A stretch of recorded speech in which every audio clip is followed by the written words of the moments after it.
Good morning and welcome to the Camnet Breakfast Show, Wednesday edition, Governance and Policy, with me, Patrick Soko, and my usual co-host, Shalon Kalimbola. Together we'll be with you up to the hour of 9.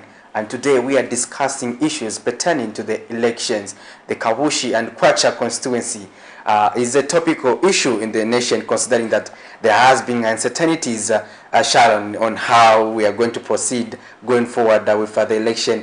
We had a situation where the courts, there are issues pending in the courts of law challenging the holding of the election, as well as we saw that the ECZ, on the other hand, has to hold the elections within 90 days. So it's quite a delicate situation, and the judgment on some of the cases before court will be on the 20th. One of its kind, indeed. Yeah. However, so in as much as the judgment, Patrick, will be made then, there are no fresh nominations, so the election will have to go on the 21st of is it October? Yes. Of course, so that it should be within the perimeters of the law, that is 90 days. And this leaves Bowman Lusambo and Joe Malanji out of the ballot again. Many people were asking yesterday to say, okay, what's going to happen to the ballot papers? Of course, it's the same ballot papers that were printed, because these two guys are still out of the ballot. So they'll just use them. We want to hear your views on this. The Electoral Commission of Zambia, as you may be aware, yesterday issued a statement saying that the election will be held on the 21st of October. We want to know what you want to say. Remember, this is governance and politics, hence this very important topic. Let's get interactive on the other side. However, for now, Patrick, we go straight into the health corner, that's all? Yes. Let's look at what the doctors have brought for us.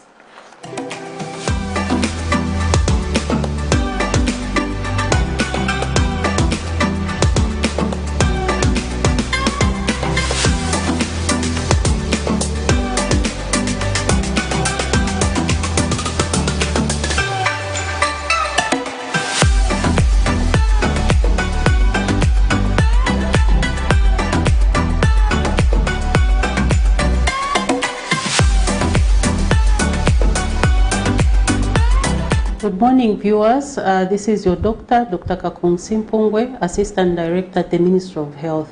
I'm a member of the Medical Women Association of Zambia, and today we continue our series on adolescent health. Yesterday we talked about who an adolescent is. We defined an adolescent who is a person aged between 10 to 19, and what is special about this person, how they are still developing, and they are not able to make responsible decisions sometimes because their brain is not fully developed. We also talked about how they desire to be independent from family members or from parents, and to really value acceptance by their peers. And we also talked about the fact that during adolescence period, both positive and negative behavior are established, which manifest in adulthood.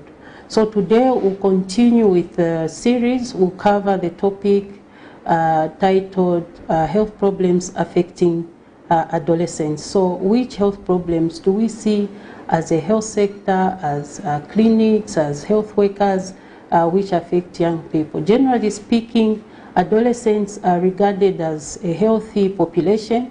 I think if you were to visit most of our facilities, you'll find that most of the patients you find are either under 5, being brought by women or grown-ups, and generally adolescents are not seen in most of our facilities. But that doesn't mean that they are not affected by health problems. Our records reveal that yes, young people, adolescents, are affected with a number of health problems that we want to discuss today. So firstly, the issue of HIV and sexually transmitted infections. This is one problem that has not spared adolescents. We have statistics or numbers that indicate that we've seen an increase in the number of adolescents who are infected with HIV. The infection can occur during pregnancy, during birth, for those adolescents who get infected from their mothers, mother-to-child transmission, but a good number of adolescents also acquiring HIV and other sexually transmitted infections through risky sexual behavior. Then we also have a problem of teenage pregnancy. That is a pregnancy of a young woman who is under the age of 20. This is a health problem, and it can lead to very serious complications and even death. So again, teenage pregnancies arise from child marriages. It can be a product of child marriage. It can be a product of peer pressure. Someone is pressured to engage in a protected sex and they fall pregnant. It can also be a product of sexual gender-based violence. Some young girls are raped, they are abused within their homes or in the neighborhood, and they fall pregnant. So that is also a health problem that concerns us. According to the numbers we have in the country, 1 in every 3 girls has a child or is pregnant, and I think that is not very encouraging for our country. Then the other problem that affects young people is gender-based violence. This is both physical, which can be beating, slapping, kicking, as well as sexual gender-based violence, which I just talked about. It can be rape, being forced to have sexual intercourse when you are not ready. So that is also a problem that affects young people. 1 in every 5 girls suffers sexual violence or is raped, and 1 in every 10 boys also suffers the same sexual violence. So this is an area of concern for the Ministry of Health, which we need to address together with the community. Then we also have issues to do with mental health. I think in the recent past, all of us heard about how depression and suicide has affected young people. So this is also a problem that is very silent, very hidden, but it affects young people and it needs to be redressed by both parents, the community, and the Ministry of Health. Then we also have issues to do with alcohol and substance abuse. It's very, very common for us nowadays to see a lot of young people drinking alcohol and also smoking. Some even smoke shisha. It looks fashionable, but it's still a problem because it causes health problems to the users. So we also have concern with young people who are vulnerable, adolescents who are living with adolescents with disabilities, adolescents who are on the streets because they are also vulnerable to sexual abuse, to engagement in transactional sex just to make ends meet. So these are some of the problems that we have identified as a Ministry of Health that affect young people and need to be addressed in order for us to improve the future of our young people. So just to summarize, today we talked about health problems affecting young people. We talked about HIV and other sexually transmitted diseases, teenage pregnancy, gender-based violence, mental health, which also includes depression and suicide. We talked about alcohol and substance abuse, as well as adolescents who are vulnerable, like those with disabilities and those on the streets. So this is the summary of our discussion today. I wish you pleasant viewing as we continue our discussion tomorrow. Thank you.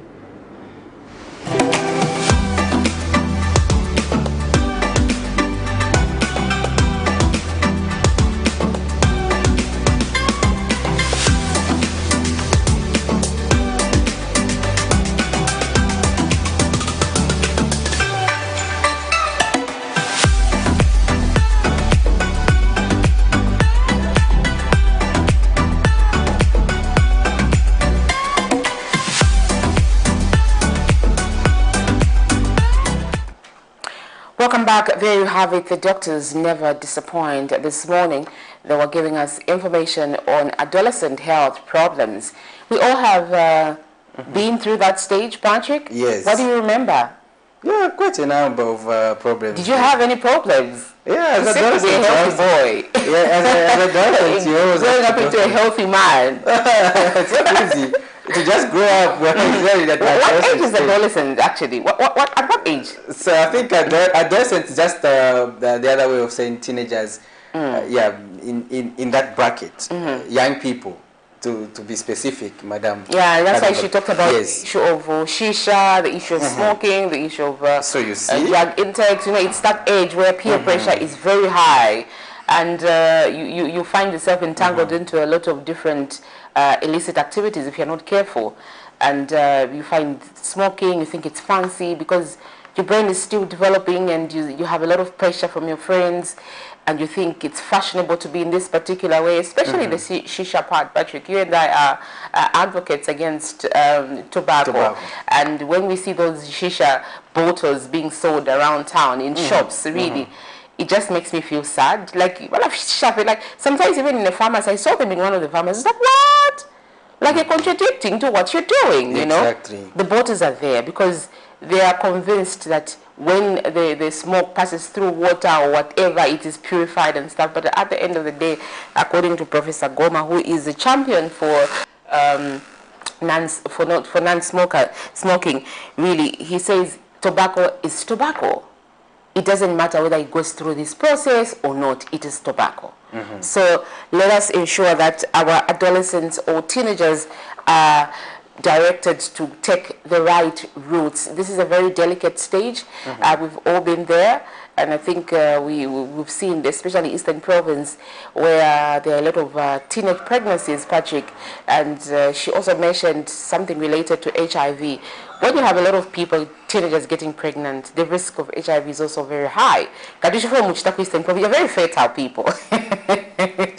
It's not just the Eastern Province. Probably I think Eastern Province has a good system of reporting these. That's what you always say. That's what you always say. Because I know the chiefs there are proactive. Chief Mazima, if you talk about Chief Mazima, they are more informed on these issues. More informed. And they are actually, I remember we had a conference on ending child marriages.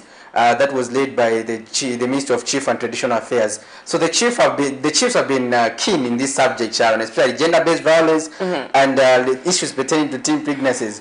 Yeah, you are right when you say Eastern Province. You know, in rural areas, Sharon, there's no entertainment. There's no just TV. There is no this what. So you discover that most young people find it easy to go into the sexual entertainment nature, and that has also brought out a number of issues, Sharon. Teen pregnancies, they also come with their consequences, and among them, which the doctor highlighted, is issues pertaining to diseases. You may be infected with STIs, HIV, and if you look at the HIV pandemic, most young people are affected by this pandemic, Sharon, considering that it's at a time when they don't know how to protect themselves so that they can stay away from diseases, also getting pregnant. So these are problems that have emerged, but they affect the adolescents. But we have to make sure that we continue to steer adolescent health education so that our young people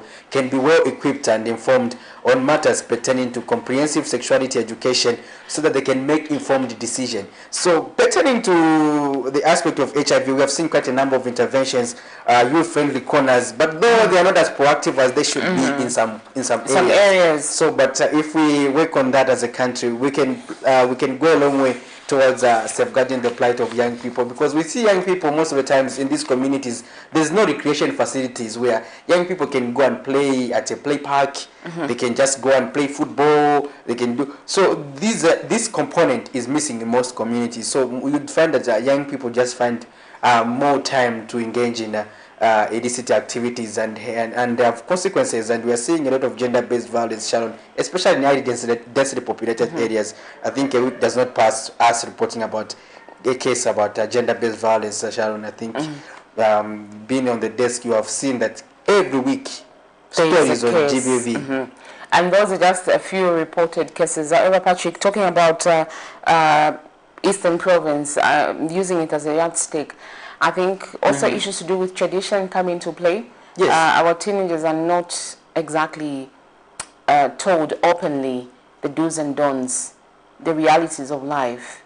You know, they're just left out there. It is only now that a modern person will actually sit down their children or maybe their daughter or son and tell them, so, okay, this is this and that. But traditionally, people will just grow up, you know. There is even that time like we say at Moye or Chisungu. Yes. When these girls become of age, they are made to dance and showcase their dancing skills and everything. So the men they're just also eyeing. I'm seeing a potential. She's ready. Girlfriend. She's ripe. Yes, so those problems tend to affect us in the future, exactly, because most of the things they are taught is how to be a good wife and not to be a good citizen and be the best they can be at their own being, you know. So really, what we are riding with this morning, the Electoral Commission of Zambia has set 21st October 2022 as a date on which to hold the delayed parliamentary by-election in KWACHA and KABUSHI constituencies, respectively.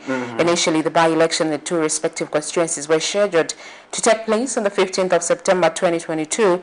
However, they were suspended following a court ruling delivered on the 13th of September to stay the election till determination of a matter that was before it. The Commission has also disclosed that the campaign period will run from 11th to 20th of October 2022. The Commission further says it will not hold fresh nominations as the two candidates that had earlier resigned from the race have rescinded their resignations. Yeah. Wow. Yes, very interesting story. But before we delve into that story, Sharon, first of all, we need to inform the people of how our KWACHA is performing today. Of course. We won't deny them or of that. The opportunity. Yes, so but we see if we're still doing fine or Let's look at how the KWACHA is faring. The Great British Pound is at 17 kwacha 36 ngwe and selling at 17 kwacha 71 ngwe. The United States dollars is at 15 kwacha 69 ngwe and selling at 16 kwacha flat. And the euro is at 15 kwacha 23 ngwe and selling at 15 kwacha 53 ngwe. The South African rand is at 0.86 ngwe and selling at 0.88 ngwe. I'm very excited about the euro. I think it's been below the dollar, something like that for some time. And yeah, that simply means that our KWACHA is doing fine. And it's been consistent trading on that range with the United States dollars, which is our main yardstick in terms of foreign exchange. Yeah, we saw I think it is the EU has been facing some challenges there. You saw the Russia war, the Ukraine war, and the US has just stepped up efforts, and it has just surpassed the euro in terms of the buying power, Sharon, as you can see there. So if you are trading into online business or business of importation of goods from the European Union, well, the time is here. You can now make some more profits over that, considering the way the euro is performing against the KWACHA. You can see how it is performing against the dollar. So quite an interesting one, Sharon. Indeed, quite interesting. This is a time to buy things, and regardless of how the situation is, Prudential actually says that the vits. You know, when she sees the KWACHA performing properly, behaving, you know, in a particular way that would favor you and me. She actually says that you know, when the dollar is low, the KWACHA is, you know, there appreciating. You guys will be bringing this to my small cars, causing congestion, Murusaka, you know, things like that. But she's a Kapiri one. She's the one who's supposed to go to Kapiri. She shocks me. You see? However, before we looked at the KWACHA there, the Electoral Commission story that I read is what we are riding with this morning. You can call us in studio live and give us your perspective insofar as this election is concerned. Patrick, one of the key things that has come out from that statement that was issued yesterday is that they will not hold fresh nominations because the two candidates that had earlier resigned from the race have rescinded their resignation. So meaning, the contest. But what prompted those guys to resign in the and to change their minds? What has changed the perception they had that the election was not fair, the environment was not conducive for them to campaign freely and everything? What has changed? I think we play too much. Yeah, I think we play too much as a country. We need to be serious with on some of these things. Yeah. There's no way you inconvenience everyone and at the end of the day and rescind your decision. We are faithful. So, but what would have transpired for them to change their mind? Their mind. Where they talked to say you need to, what you did Was it their moral conscience? You need to. Was it their moral conscience? But how can they both decide at the same time? These people live in two different constituencies. Only the viewers probably can help us answer to this question. Two different constituencies, two different districts. Two different people. And they took the same decision. And they took the same decision initially, and they changed. Something is fishy. We play too much. Something is fishy. Irate youths from the United Party for National Development in Petauke District, Eastern Province, Tuesday stormed the District Town Council's office, expressing their displeasure on the disbursement of Constituency Development Fund by the local authority. Youths blocked the entrance of the offices, denying people entry into the offices, demanding the council chairperson addresses them even after being told he was not in the office. The youths accused Mr. Wupe Mutanya, together with Petauke Central Member of Parliament, Emmanuel Banda, of working against the UPND administration. You may be aware that Emmanuel Banda is a Member of Parliament and independent Member of Parliament, and these are UPND youths who are accusing this man of working against the UPND administration. Let's look at this story from Petauke District, where UPND youths have taken the law into their own hands. What seemed to be becoming a trend among youths belonging to the governing United Party for National Development UPND, where on Monday, pressure mounted at the Petauke District Council offices. UPND youths staged a protest against Petauke Town Council Secretary Wupe Mutanya, expressing their displeasure on the disbursement of the Constituency Development Fund, CDF, by the local authority. The furious youths forced their way into the council premises and closed the gate, preventing people from entering and leaving the council building. The council secretary, who was out of office, was also not allowed to enter his office as the protesting youths demanded answers as to why UPND cooperatives have not benefited from CDF.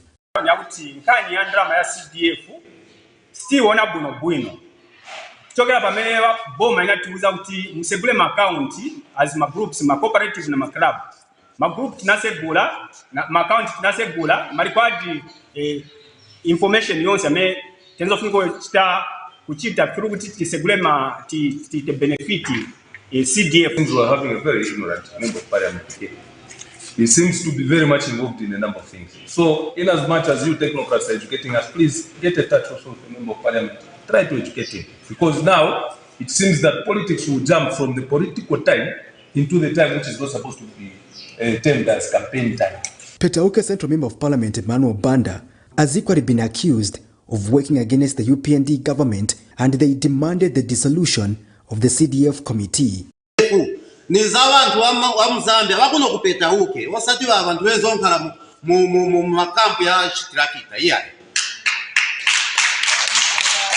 kamba kaidi tapeza kuti we are here by demanding you a council secretary kuti tifuna CDF committee ipanyiwe because usually ni vintu go embekezera abantu. The Petauke Town Council Secretary had a tough time to address the irate youths. Do you know that we are not part of the team that sits to select. There is a procedure that is followed.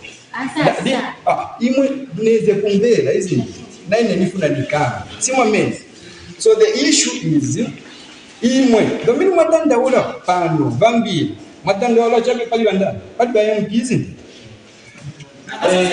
point that we are saying is that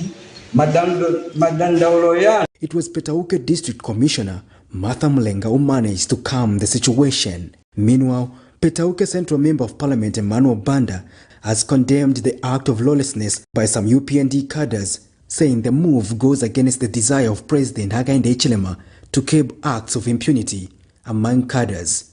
As far as I'm concerned, it's the whole committee who usually sit and select, and the district commissioner is part and parcel. So I don't know what they're trying to talk, what they're trying to communicate with everyone. And I was surprised for them to go to council, because the council secretary doesn't sit in the CDF committee. The council chairman doesn't sit in the CDF committee, but the MP sits in the CDF committee.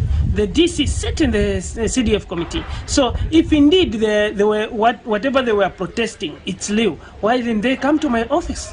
What are they scared of?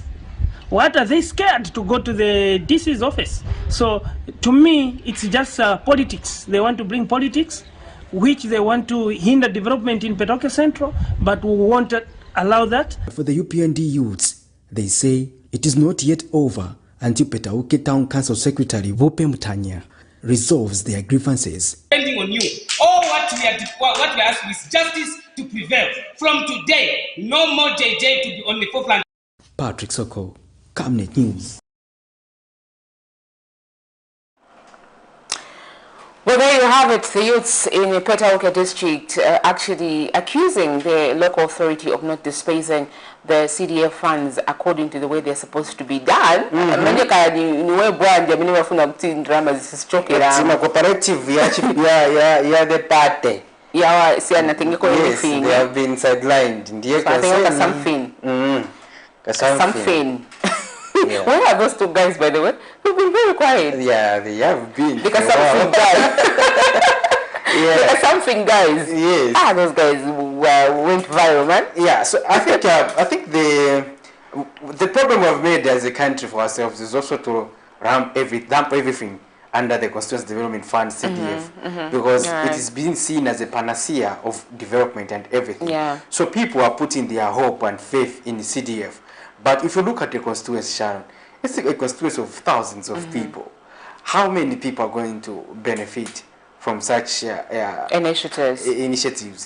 I think this way it's just 10%, yes, both to women and youth. So that's where it is a problem. So sometimes we might discover that of the thousands, probably 2 cooperatives belonging to the ruling party would be fortunate enough to benefit, and while others who feel they don't benefit, they will say, we have been sidelined despite us coming from the ruling party.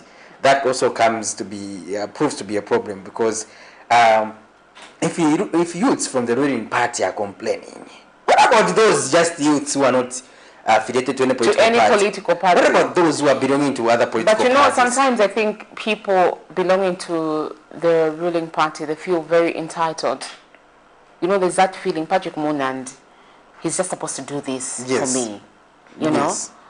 That feeling of entitlement, when it overtakes your thinking, your emotions, it enslaves you and it begins to create this stumbling block for you to actually excel on your own because you think, I have this one, he's going to help me, I have this person is going to help me. However, what they can do really, I'm not sure if they're doing this, is to ensure that those other projects that are being done by the local authority. It's not only the empowerment thing aside, the 10% given quite a right to other cooperatives, but then there are those programs under CDF. Let's say, for example, building a school, reconstructing it, or maybe refurbishing it. Can those projects also be given to the cooperatives? It can be extended that way. Yes. There's probably a cooperative that is into carpentry. There's a cooperative that is into construction or bricklaying. Then that way it's going to create jobs. It's going to give people some sort of relief. But then what they are looking for, most of them, is they want money to be given to them as a cooperative to go and do whatever they can do within that 10%. But I mean, let's do a reality check.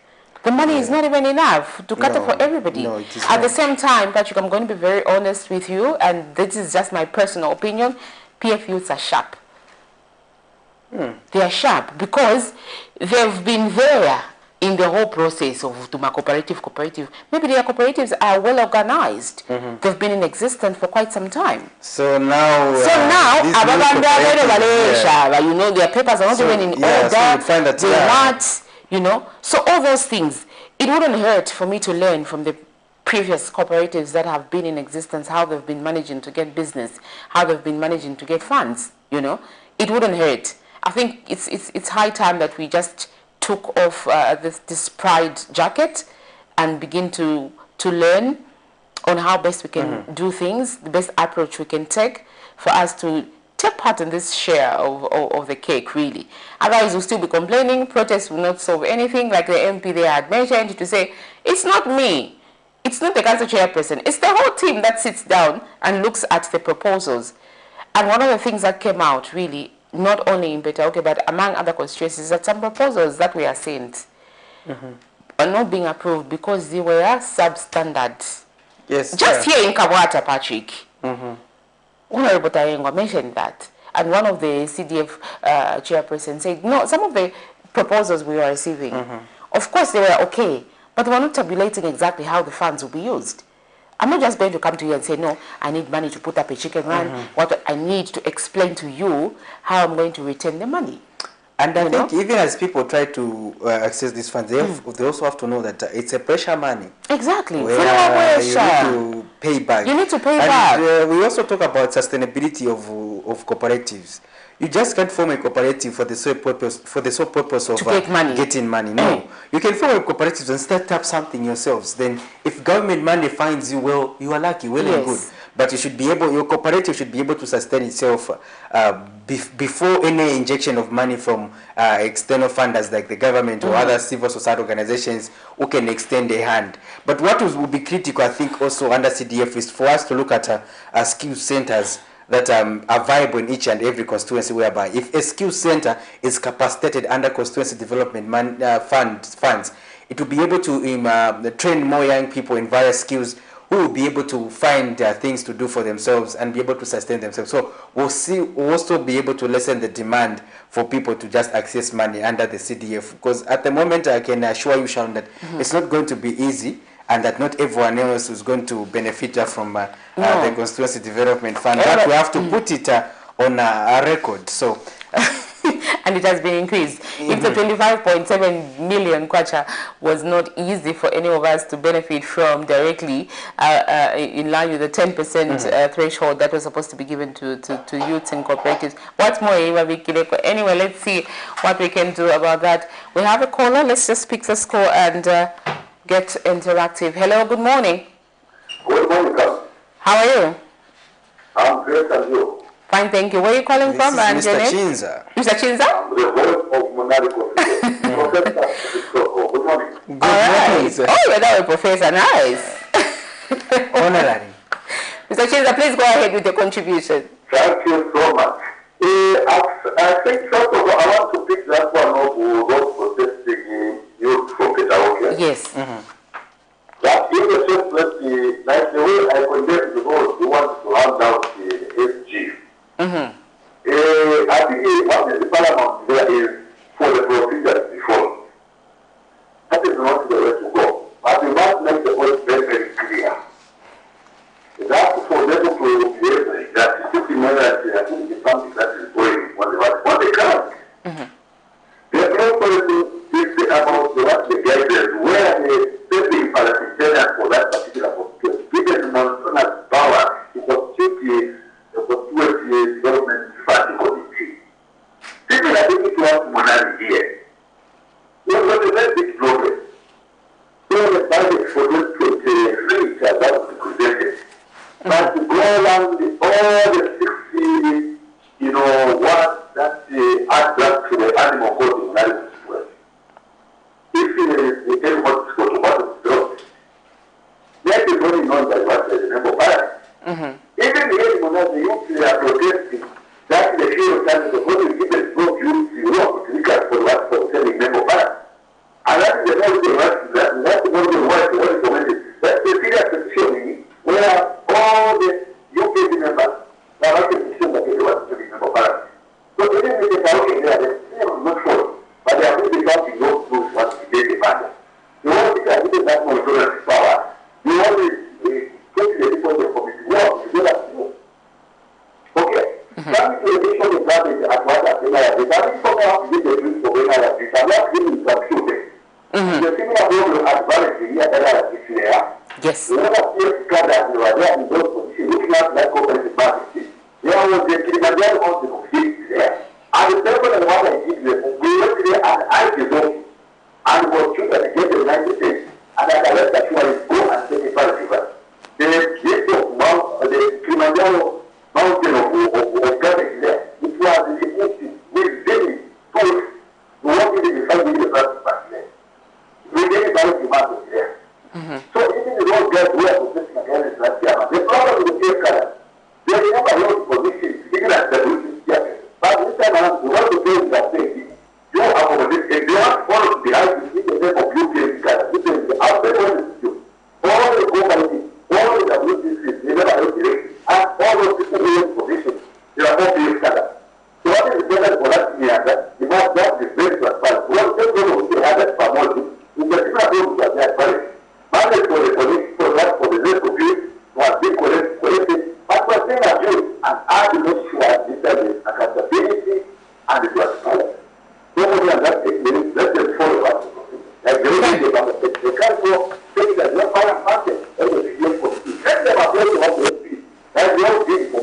just going to, and it's adamant is not to be clear. And that is the reason why it's considered that if you believe that as the person who has spoken, and this is how we have to clear the fact. So we are not going to be treated like cases by the MPs. It's how to accept it. They accept our data. I thank you. All right, Mr. Chenza, thank you so much there. Yeah. Munali representing, and he's always giving a voice of reason when it comes to people protesting, party members, really. He's a staunch UPND member, and he understands the structures. Patrick? Yeah, you're right. And he points out to say the problem is cross-cutting, Sharon, and it's not only in Petauke. I think even the story I covered, which you also followed up, Sharon, in Kanyama constituency, the issues are not so different. If you remember, they were saying that they were equally left out under empowerment of CDF. They feel they have been neglected. They feel the leaders of the party some leaders of the party have become selfish, such that they want to take the interest of the party structures first, and that they are finding it difficult to just access empowerment. Well, that has been a problem. I understand. I think even us as a country, we need to see how we work on modalities to just ensure that we steer empowerment in a. I think I don't know how I can describe it. I think there's too much replication of empowerment programs. I've witnessed that. In that, for instance, under CDF, there's a component of youth and women empowerment. The Ministry of Youth and Sport is mandated to empower young people. And now the Ministry of SMEs is mandated to empower people. The Ministry of Science and Technology has some empowerment program and projects that we have seen. So you are seeing the disconnect there. So I think that's where, for me, I think we need to see how we make sure that probably if the Ministry of Youth is to provide empowerment to young people in the country, why shouldn't they? Probably they should just identify all the constituencies. How many youths can we target to empower in each constituency? Then the Minister of Youth takes up that responsibility entirely without people banking on the Constituency Development Fund, CDF. If the Ministry of SMEs, if they want to just make sure that they steer empowerment, they should also equally focus on SMEs, for instance, SMEs empowerment and training, as well as capital injection, and I think rally more on what the CEC is doing. Exactly. The Ministry of Small and Medium, Patrick, is mostly doing with working with CEC. Most of the projects that are under CEC, they are under that ministry, just for the record. But like you have mentioned, I think each ministry has a component of empowerment. Even Ministry of Commerce has a component of empowerment.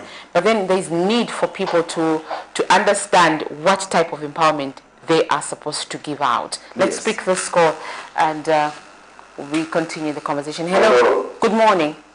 Good morning. How are you? How are you? We are fine. Please tell us your name and where you're calling us from. We are calling from the Houston, from Why do you sound very low today, sir? Yes, we are very fine. But why do you sound very low? We want to weigh in the story from the Peru. Yes. We know those UPND cartels. This is ridiculous. That is all over the country on their side. They feel that they must be treated special over others. And two, the issue of CDF, what they are seeing in the country, it is also here in the minister. There is no money that has been given to individual cooperatives and so on. It's not there. It's just being spoken to invite people to say that this present government is welcome. That's not on the ground. I assume it is everywhere now. It's just like that. And the other thing also is just Banda. One time I listened to him say, no, me, I want to wait with the president government was there. He must know that by this truth, that is the independent candidate, is in opposition. And he must be able to work as an independent candidate. Not to say, no, like what you was saying, no, me, I want to work with the present government here. That's the movement that is so yesterday. That's the beginning of his downfall. That must take. Lastly, we want to work in on KABUSHI. Yes. And KWACHA. When you hear people saying, at whatever cost, this is whatever cost now. Whatever that you speak against this decision of which it is going to have done, it will not change anything. This is the whatever cost they want to take those seats from patriotic stand. This is the whatever cost. So there is no sorry, there is no shame on the part of those who have made this decision. So they will go ahead. Whatever and whosoever may think this is wrong, that is wasting your time. Talking about wasting your time. Elections now are going on. PF now must go there to put in a strategy, maybe to support those that they feel they can stand for them there in the in Parliament. Otherwise, oh, this is whatever was my sister, my brother. Nothing can be done. Thank you very much. The voice of Livingston. The voice of Livingston there. Thank you so much. We appreciate your viewership and your contributions on the show as usual. And you two out there, in case you are just joining us, we are riding with the issue of KABUSHI by-election. The Electoral Commission of Zambia made a decision that the elections in these respective constituencies will be held on the 21st of October, and the campaign period actually commenced as of yesterday. Yesterday was 11th, not so? Yes. Yes, as of yesterday. So it's campaign trail now, and we surely hope that the campaign trail that was cut short for President Hakainde Hichilema will be resuscitated this time. Last time it was cut short, and we want to see him back on the ground among other political parties that are participating in this election. However, on the line we will be joined shortly by McDonald Chipenzi, who is a governance activist. He's been very keen and very updated and very committed really on the matter of KABUSHI and KWACHA parliamentary by-election. Patrick, we will connect to him on phone and have a brief conversation on him and how he thinks this thing is going to be. Was it the right thing to do? Is it fair? Because he's one of the people that is known to be just fair and reasonable in terms of defending human rights and defending decisions, because it doesn't matter whether somebody is from the ruling or the opposition or whatever, as long as they're being treated poorly, he actually speaks out. Let's take a short break, and hopefully when we return, we will be connected to McDonald Chipenzi. We take a break with the story? We can break with this story where the Lusaka Magistrate Court has committed a 22-year-old woman who killed a 2-year-old son by suffocating him using a pillow to the Lusaka High Court for trial proceedings. Musoswe Maeke has been charged with a count of a murder of her son, Sangwani Chivinga, which occurred on the 13th of August 2022. So we're assuming that story. We'll be back on the other side. Okay. What's happening in the story? Hello, good morning. Good morning, Howard. Fine, thank you, Mr. Chipenzi. Yes, Sharon. How are you doing today? Fine, we wanted to zoom you in a little later, but it's fine. We can talk just now. Yeah. We can proceed. So, Mr. Chipenzi, welcome to this interview. You're not new to our speakers, because we are using speakers now, not so, Patrick. So we are talking about the Electoral Commission's decision to hold the election in KABUSHI and KWACHA on the 21st of October 2022. You've been following this matter. Your quick reaction on it before we delve into other questions. Well, in my view, the Commission has got the mandate to manage, to conduct, and discharge electoral services in this country. And that is right in the Constitution of the Republic of Zambia.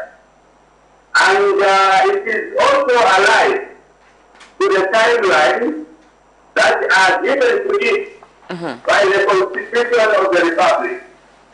And any violation of that timeline is a violation of the Constitution.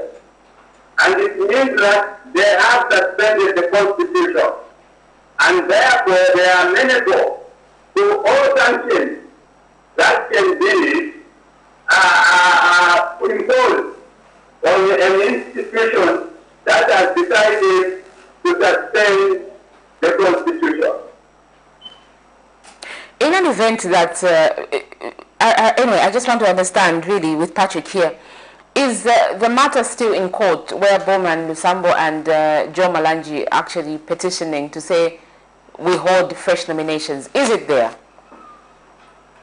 Well, mind you that there has been no stay of execution of the election from any court. And I can give you an example.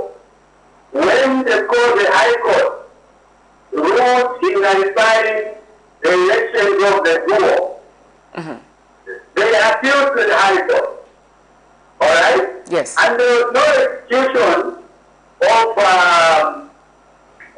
no stay of execution. And if you remember, we argued that case until the Speaker had to throw them out. So in this case, the Electoral Commission of Zambia can fully be restrained from conducting an election if there is a court order stopping them from conducting an election. And mind you that the elections were not cancelled. Okay? Yes. The nominations were not cancelled. And there is no stay from any court which, in my understanding, that stops the Commission from holding the election. So at what point do people now start accusing the Commission that they have committed contempt of court? Wow. Interesting. Now, Mr. Chipenzi, so... The mere fact that there are multiple cases against the Commission does not mean that the Commission can stop now doing all its mandate under the Constitution until those cases have been disposed of. Any electoral case, because the Commission has responded. And so we have to show, because we are responding to so many cases in the court of law. I don't think so, unless we are just trying to create confusion in the electoral process. Now, Mr. Chipenzi, yes. Quite interesting issues there happening under the electoral issues that especially pertain to the KABUSHI and KWACHA by-elections that have been on pending. Now, what would happen, Mr. Chipenzi, if the ECZ fails to hold the elections within the stipulated 90 days? If at all the ECZ was to fail? What were the possible consequences provided the ECZ had failed to hold the elections within the 90 days period? The one what was in the conference in dollar. Well, I mean, that state was trying to compare the Electoral Commission of Zambia to hold the election within 90 days. As the Constitution established. Now, the only challenge with that petition, in my view, is that they are also demanding that there be fresh nominations. Now, those fresh nominations, which the Constitutional Court itself never called when they first ruled on that case, are are not there. Okay? They have not been declared, and that's why the commission stands by the area nomination and by all the candidates that were duly nominated on the 25th of August 2022. So there is no cause that has called for nullification of the nomination, cancellation of the election, and therefore there is no basis on which the commission can stop holding the election. Mr. Spencer, I think you missed the question. The question that Patrick asked was, what are the consequences of not holding the election within the stipulated period of 90 days? And also, the question I'm adding to that is the Electoral Commission of Zambia just wanting to fulfill the 90 days, regardless of the whole situation? Couldn't they wait? Or is there a possibility that if the court rules in favor of these guys who are in court, we will hold fresh elections again, you know? Are they just trying to run away from failing to defile the Constitution? Well, first and foremost is that the 90 days are constituted. And there is no one without an amendment to the Constitution that can stop the 90 days from applying when voting a by-election. And very important, if we read Article 1 of the Constitution, the Constitution binds any organ of the state, that is, including the court. So the court cannot bind the Constitution of this. Okay, they cannot bind the Constitution of this. So the issue is not only fulfilling the 90 days, but it is respecting the provisions of the Constitution, which no organ of the state is supposed to violate, sustain, or remove this. So that is what is supposed to be at the moment. So there is no way, whether the things are in the court, in this case, they are accepted as in the court. That is why they said that. But it is not happening without some of the election. They are differential.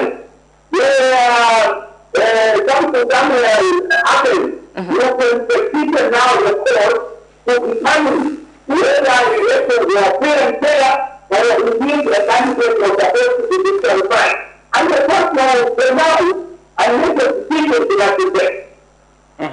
But you cannot stop the electoral commission from conducting its own constitutional mandate to hold the election within 90 days.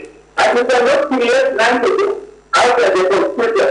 I think you remember that there was a presidential petition in 2016, yes, where the court says 14 days as a wrap, and you cannot go beyond 14 days because you not have the decision you are going to make will not have any validity. And the end of the day. So now, how can you today, the same court, the same people say no, now we can have, we can extend the 90 days to 120 days. Have you heard that? Interesting. Now, Mr. Chipenzi, we understand that GIA's initiative talks about election issues on a cross-cutting aspect. You are also an electoral expert yourself, but we also want to get your analysis regarding what might have necessitated these candidates to withdraw and rescind their decision.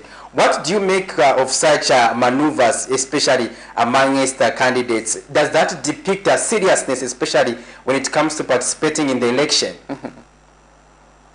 Yeah, I think what is important, that is lacking in the victims.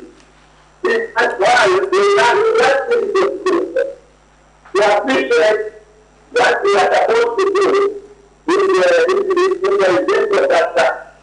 And also, the next people is that the rest of society, this is a sector thing. Like you that, most of these lawyers that are representing the party, except maybe from the of Zambia, you are considered. And what they are trying to say support the risk of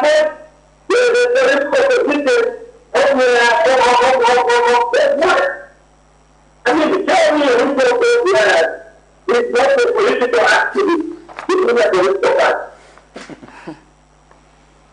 Tell me who and you know that the way I go to the members are not political individuals. But they are also those that say that they are political act. And yet we are also asking them, asking them to be professors. They are asking for people, and at the same time they are practicing and representing people in court.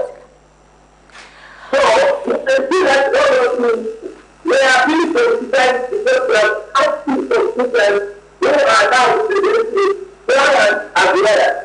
So, what makes the sense to them?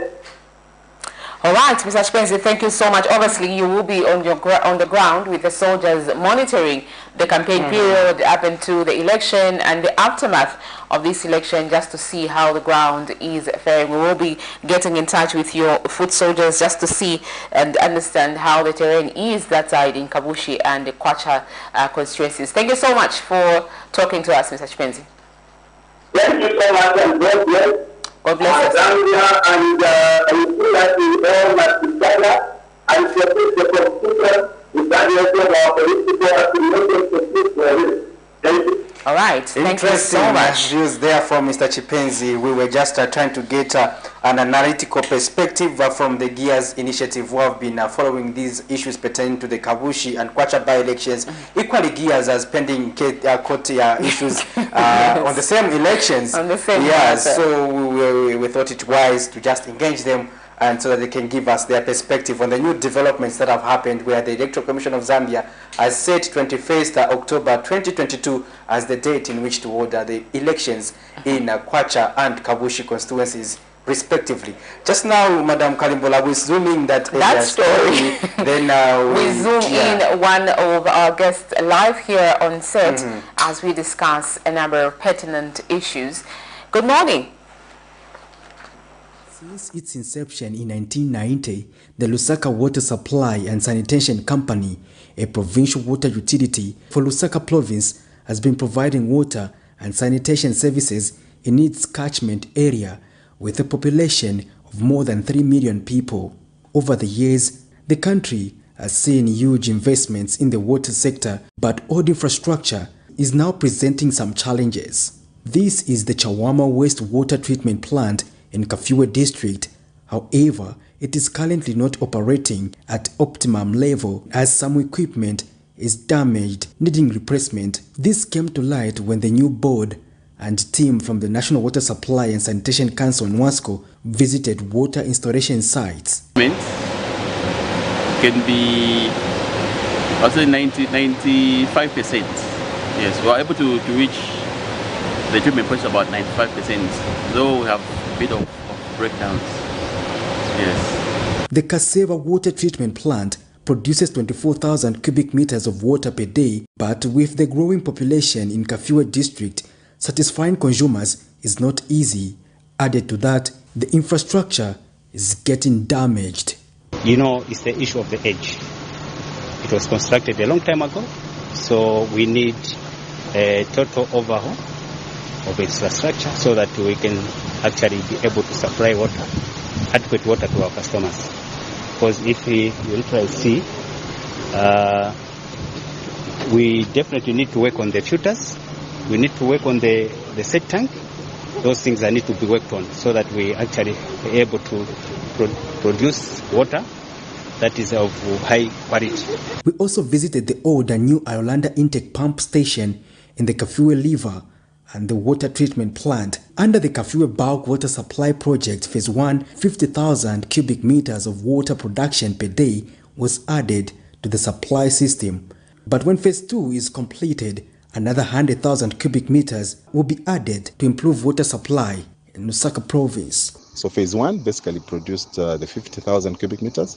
The Phase 2 is supposed to do the 100,000 cubic meters. There is also another project which is pending, which is on feasibility study stage, which is the JICA project. Now the JICA project, which is another treatment plant, is also supposed to produce about 200,000 cubic meters per day. Now when this plant or when this project is completed, then we'll be able to produce enough water from Kafue to be able to supply Lusaka. NWASCO board chairperson Sylvester Ibajene says continued investment in the water sector is vital in order to improve access to water and sanitation provision for all. So it's been important for us to come to see where water is abstracted from to supply water for Lusaka and other areas surrounding it. So it's been a very good and important eye-opener for us. Kelvin Chitumbo is NWASCO director. Well, I think what I'm getting is that the board members have appreciated this intervention, and I think it will be easier for them to make some of the decisions that are brought in the boardroom. Because if you don't see something, it becomes difficult at times to appreciate the decisions that needs to be made. But it's our hope that with this intervention, they understand where the water comes from, how it is treated, the cost involved, the type of personnel that needs to run these facilities, and so that would assist us ensure the sector is sustained. Patrick Soko, Camnet News in Lusaka. Welcome back. Thank you so much for still staying on. As you may be aware, or in case you're just joining us, we are riding with the topic that is scrolling on your screens. You can call us and send us those text messages. Let's get interactive. We want to hear what you have to say on this very, very important thing. It may be in KWACHA and KABUSHI today, but tomorrow it may be in Lusaka, KWACHA, Kanyama, Mandevu, or even another constituency, Munali to be specific, for Mr. Cheese. Exactly. However, on set we are joined by Jason Mwanza from the Leadership Movement. He is the Information and Publicity Secretary, and he's here on set to have a conversation with us. Very youthful, I must say. I think I'm impressed with that, Patrick. Very youthful is the tag. Youthful. Exactly, exactly. Young people taking up political positions, and it's a plus for me. Hopefully by 2026 you won't drop out, sir? No, I won't. Yeah, welcome to the program. Thank you very much for having me. And this is surety. I'm here to stay, and I think this is a path that I chose to take, and I'm happy that I'm speaking on behalf of the many Zambian people out there, and just to be an inspiration to a lot of young people is a blessing to me. So I cannot drop out for whatsoever. Patrick looks shocked. Interesting. So we just wanted to get your perspective as the leadership movement. You are among the contestants in the KABUSHI and KWACHA constituencies by elections. Yeah, so we saw that there was a lot of disruptions, and because of pending court cases. Now let's get it from the leadership movement. How have you been inconvenienced this far, and just your perspective now that the elections will go ahead as on the 21st of October 2022? Well, to begin with, I'm not a contestant, particularly in any of the two, but I'm Information and Publicity Secretary for the Leadership Movement Party, and we have been consistent as a political party in all by-elections. Wherever there is a political vacancy, we are always there to usher in leadership, and that is why we are participating in this particular by-election. And these are very important to us by virtue of what we believe in as Leadership Movement Party. We want to have state farms in each and every district, so that we can, speak to decentralization, local authorities looking for areas that have got potential to generate income, so that they work on those, empower local people, and then start making money. And when we usher in MPs, councillors, to us it's a plus, because those become the eyes of the Leadership Movement Party, and they begin to work according to the manifesto of the Leadership Movement Party, which is to identify areas that have got potential to generate income. And so we took in interest in the two by-elections, especially KABUSHI and KWACHA. so that we can have the people of the Copper Belt, believing in themselves, taking up the mantle of, mining, so that they can bring about development at a local level. And so we did participate when they announced the campaign period, when the seats were nullified. To our surprise, the elections were called off. So it was of great effect, especially on us as a political party, and even the entire country, on you, because if you recall, the president himself was in KABUSHI the time that they were calling off the by-elections, meaning he was riding on your money and my money, because when he moves, it's taxpayers' money that is at work. So that was money that was wasted in that particular, event. So it was not only the Leadership Movement Party that was affected, but the entire country was affected. Number two, as a political party, we had invested so much. Because you know how elections are. They are so demanding, they call for a lot of funds. And so for the elections to be called off because of lacunas in our constitution, really, put up a blow on the political party. And these are some of the things that cause a lot of political parties to just simply die off in this country. And that is why you see a lot of political parties mushrooming when it's time for general elections. But when it comes to by-elections such as these ones, they know that at some point they're just going to simply waste time and waste money. And the root cause here are the lacunas in our constitution. And this is what the UPND government should be looking into, sorting out anything that can cause possibilities of an election being called off in the future. Because somebody can just simply wake up and say, I'm calling off, I'm resigning. And I'm really disappointed because there were so obvious, many obvious signs that somebody is going to be bought in that particular by-election. And this attributes to what we call the biggest opposition political party right now. These are politicians now who have become so selfish. If it's not one person, then there cannot be another person to fill in a gap. And so somebody has been found with a case to answer. And so they've been excused. But because you really want that person, and so you do everything possible to make sure that they still stand. And so two people resigned, in KABUSHI and KWACHA. Who have changed their minds again. If we're to be, it was the delaying tactic? Exactly. These are politics. Yeah. We had already information that somebody is going to be bought in this particular by-election. And it did happen, according to the news. Okay. So it's very, very disappointing. And they rescinded their decision. What do you make of that? Well, you see, I want to touch on a larger portion of this. We who have taken, root in this political path, we should be more patriotic to the people than any political party. We shouldn't be serving our selfish interests, And I think ECZ should also be given power to some extent to call off some certain things, not because somebody is simply citing something from the Constitution, then you want to validate it simply because it's enshrined in the Constitution. I think we need to revisit this. So it doesn't matter whether somebody calls for a resignation today and they rescind tomorrow. Then come on. Okay, you speak very well. I'm very impressed, I must say. But then the campaign period that has been given to you. You've been participating in these by-elections and the general election previously, but you didn't win any seat, really. What gives you confidence with this short period of campaign that you've been given that you will at least pick one or both of them that you're participating in? Leadership Movement Party was birthed in 2019. We did participate in the general election and we've been participating in by-elections. And you know how a new product is treated on the market. There is always, doubt here and there. People have to first understand, they have to try it. And so, right now, the Leadership Movement Party stands on 4 principles. First is land with title deeds, the Zambian people. We want to make sure that everybody is safe in this country. They don't live like squatters. And people are slowly realizing this, the essence of this pillar in our manifesto.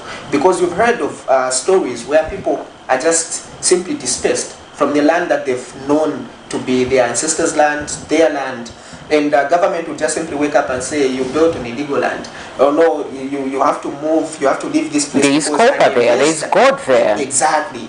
So now people are realizing to say, oh, there is this political party that is, you know, always talking about land with title deeds. I think we are much safer with it in the hands of this political party. And so as time goes by, people are slowly buying into our manifesto, and this is what gives us confidence. The second pillar is giving jobs to the Zambian youths. You know, the need for jobs is a must for now. A lot of people are still languishing in the streets without jobs. Even the jobs that the UPND government are concentrating on are consumptive jobs. We want to talk about jobs that are productive, that will bring an income to this country. And people are slowly opening their eyes to these facts.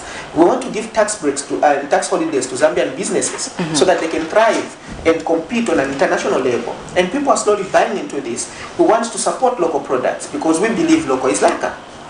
Those are the 4 things that we stand on as a political party.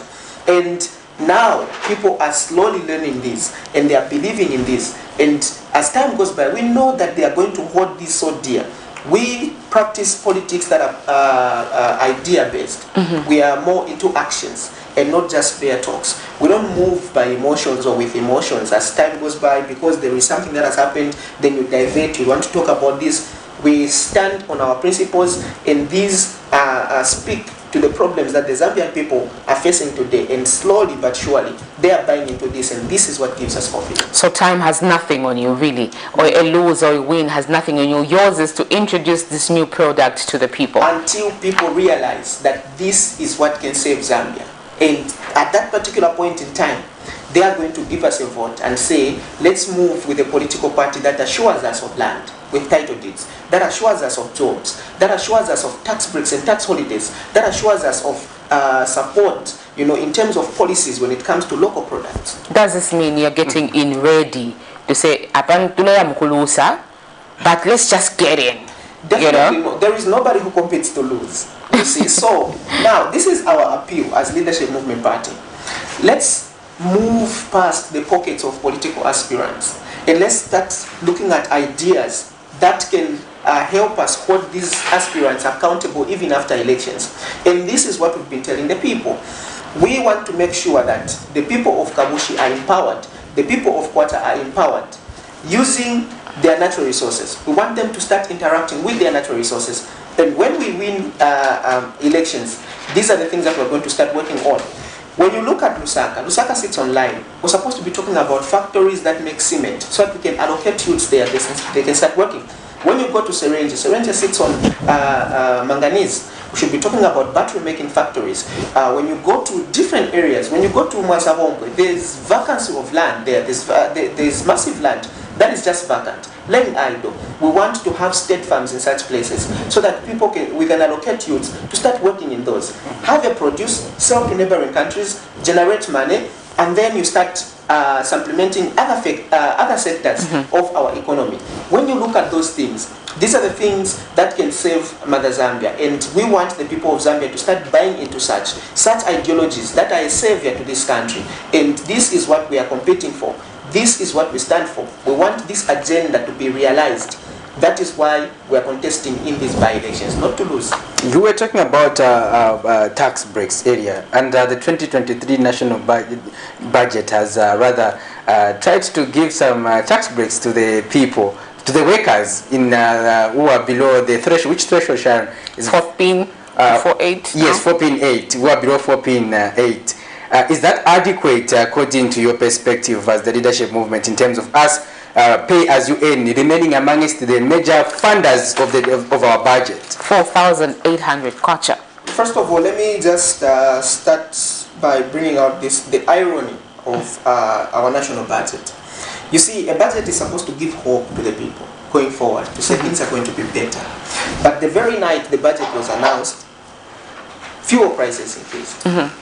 That just denotes the value of the budget. That just shows you that you are heading towards... Hold your thought, let's speak the score. Hello, good morning. Hello? Hello? Good morning.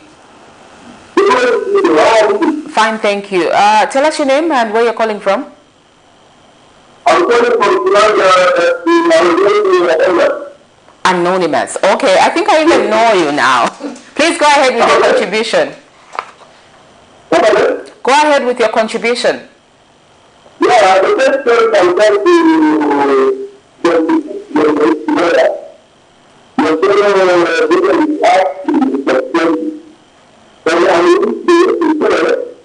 what you have to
Thank you so much, Zia Chilanga representing. He opts to remain anonymous, and he's been our anonymous caller for quite some time. But yes, he is. You were saying something. Would you like to comment on that, and maybe you can pick it up from where you left from? Let me just first finish your thought. Yes, please.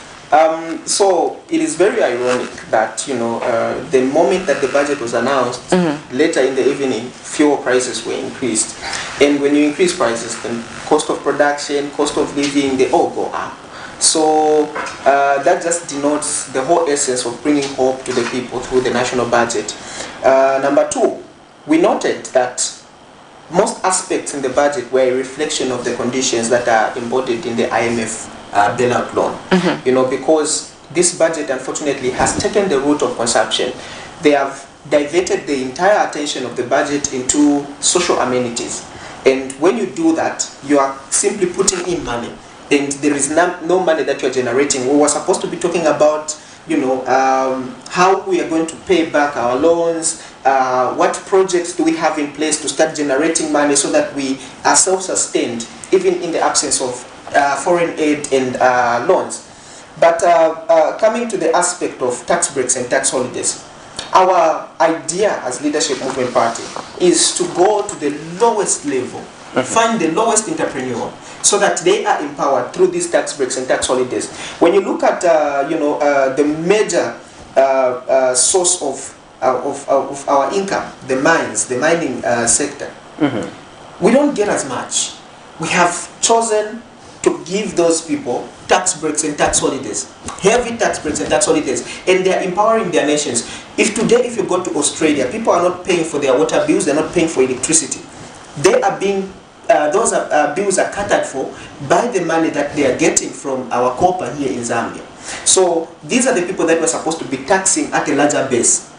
We're not supposed to be talking about tax when it comes to our Zambian businesses, our Zambian businessmen and women. We're supposed to be talking about tax breaks and tax holidays to them so that they are empowered. This entire budget favored the foreigners. So we are again killing Zambian businesses and women. And I feel now the only hope that we have in having a budget that will favor the Zambian people, a budget that will serve the Zambian people, serve the Zambian businesses, is a budget that is going to be made in 2026 when Leadership Movement Party is ushered into power. Because this, we have got policies. You see, when you're in opposition, you create an environment under which you will rule even when you win elections. And this is what we are currently doing. And we want people to hold us accountable for this. We are saying this is going to be a policy. We're going to have tax breaks and tax holidays to Zambian businesses. We are going to make sure that we regulate who does business, who invests in Zambia, and what kind of investment can they do. Unfortunately today, somebody can just come from abroad and invest in a restaurant in this country as though the Zambian people can't cook. Somebody can come and invest in a barber shop in this country, and on top of that, the Zambian people will be segregated against. There's federal grant for Patrick Soko, always at the barber shop every day to maintain his Exactly. So we've inculcated a certain mindset in the Zambian people to say anything foreign is better and anything local is bad. This is what we're trying to get rid of. So even when we talk about tax breaks and tax holidays, we are going to make sure that we favor the Zambian people, unlike what we are seeing today. Nice. Interesting. As we come towards the time of our interview, unfortunately we started interacting with you a little bit late. But brother, as we wind up, what sort of confidence, what gives you the confidence to think the UPND will be a one-term government?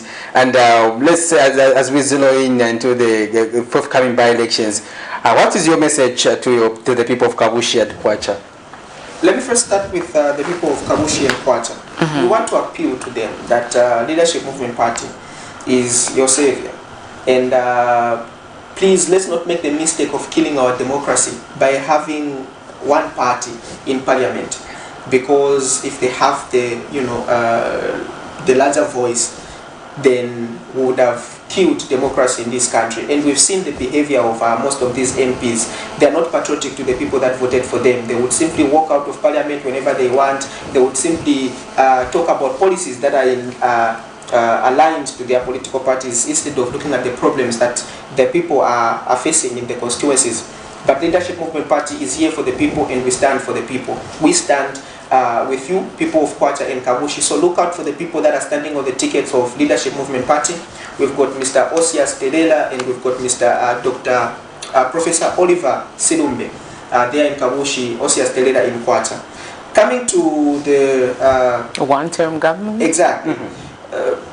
It's unfortunate that we have a try-and-error government who have got no idea whatsoever what they're doing.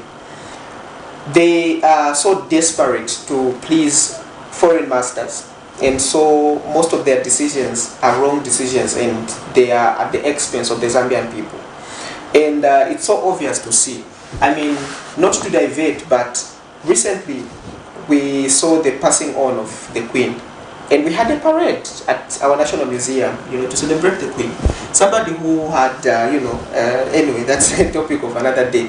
But such routes that they have taken, and these are signs that show that these are people who are more aligned to the foreign world. And you see, our economy has been aligned to foreigners such that when they start diverting their attention to other problems or their own problems, our own economy malfunctions. And what the Leadership Movement Party has been advocating for is homegrown solutions. Solutions that would sustain this country and this economy even in the absence of foreign aid and foreign loans. And even right now, when we talk about the national budget, we are so disappointed because so many aspects are wrong.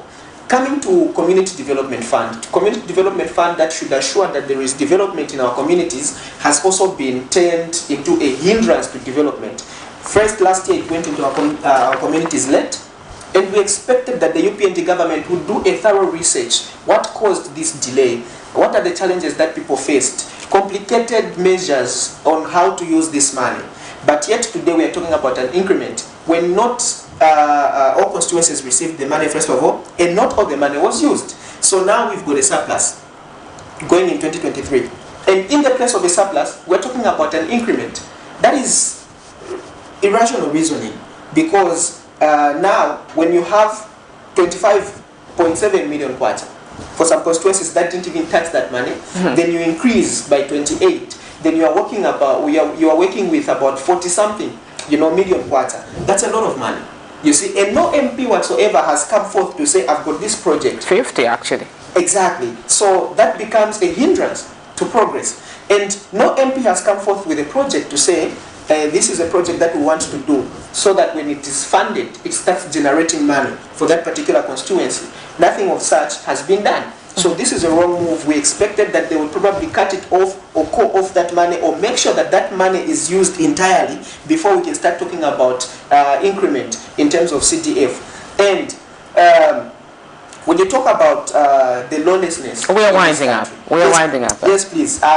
So there are quite a number of pointers that I can point out to. The lawlessness in this country, the hypocrisy in this country. These are things that are going to cost the UPND government in 2026, and that is why they are going to be replaced by this particular government, the 21st century kind of government that will work 24/7, 365 days in a year, the Leadership Movement Party. Mr. Silumba, kuchita indoctrinate. Interesting views there from Mr. Jason Mwanza explaining the Leadership Movement Manifesto. Yeah, quite an interesting issues that have come out. As we already know that we were zooming in on the KABUSHI KWACHA constituency by-election, and they are among the few participating political parties. Actually, Sharon, I should mention that, because there are not too many political parties that are contesting in this election. And that gets to show that most political parties prefer the general election, they surface, and when it is by-election, they just stay away completely and watch from the terraces. Others just talk on Facebook, but they don't participate in elections. They were looking for applicants. yeah. So those are the ones with what? Nashara what? Nashara need a party. Oh yeah, quite interesting. Well, dear viewers, you've been watching the Camnet Breakfast Show, Wednesday edition, governance and policy, everything politics, with me, Patrick Soko, and my usual co-host, Sharon Kalimbula. Until next Thursday, tomorrow, in fact. Actually, as before we leave, and Sharon has something to say before. Of course, today is Prudence Trotta's birthday. Oh, interesting. Ramayo, aka Ramayo, we just want to wish you a happy birthday, Prudence Trotta. We love you so much. Thank you for making noise for us. Thank you for being a songbird for us. Thank you for bringing those stories in the community, in the business sector. She was at Parliament building that day, bringing out beautiful stories regarding the budget. She loves figures, and hopefully her purse this morning or this day will be full of figures. Interesting. Thank you so much, Prudence, for being who you are. We love you so much here from Camnet TV. Good morning. And to the viewers, this is where we wrap it up this morning. Join us again tomorrow at the same time. Bye.